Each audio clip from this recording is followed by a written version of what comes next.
दिल्ली की कड़कड़डूमा कोर्ट ने 1984 में हुए सिख विरोधी दंगों के मामले में आज 5 दोषियों को सजा सुनाई। अदालत ने 3 को उम्र कैद और 2 दोषियों को 3-3 साल की सजा सुनाई है।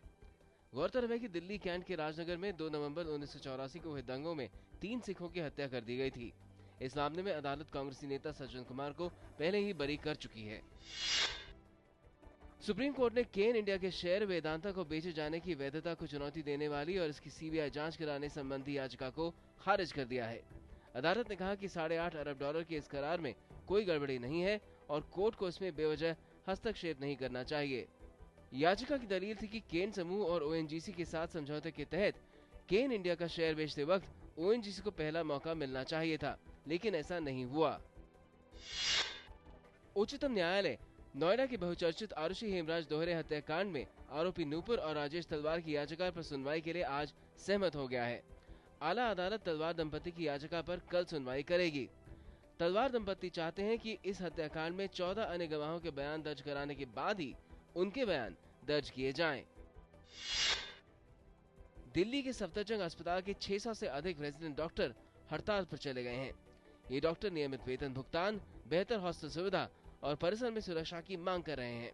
सूत्रों के मुताबिक कल से शुरू हुई इस हड़ताल से अस्पताल की ओपीडी सेवा बुरी तरह से चरमरा गई है, जबकि आपात सेवा को चालू रखा गया है।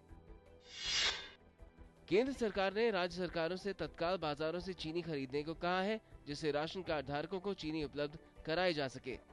गौरतलब है कि सरकार के पास चालू महीने के लिए ही चीनी का भंडार मौजूद है। केंद्र ने हाल ही में चीनी को आंशिक रूप से विनियंत्रित कर दिया था, जिसके चलते चीनी मिलें सार्वजनिक वितरण प्रणाली के लिए केंद्र सरकार को चीनी देने के लिए बाध्य नहीं है। तमिलनाडु सरकार ने निजी विद्यालयों में प्राथमिक स्तर पर प्रवेश के लिए 25% सीटें गरीब तबकों के बच्चों के लिए आरक्षित कर दी हैं।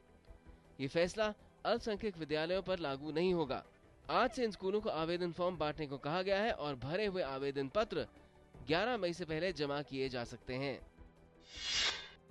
देश के शेयर बाजारों में गुरुवार को गिरावट का रुख रहा। प्रमुख सूचकांक सेंसेक्स 51 अंकों की गिरावट के साथ 19,939 पर और निफ्टी 19 अंकों की गिरावट के साथ 6,050 पर बंद हुआ। निवेशकों के मुनाफा बटोरने की कवायद की वजह से खासकर धातु, बैंकिंग और रियल एस्टेट क्षेत्रों में बिकवाली देखी गई।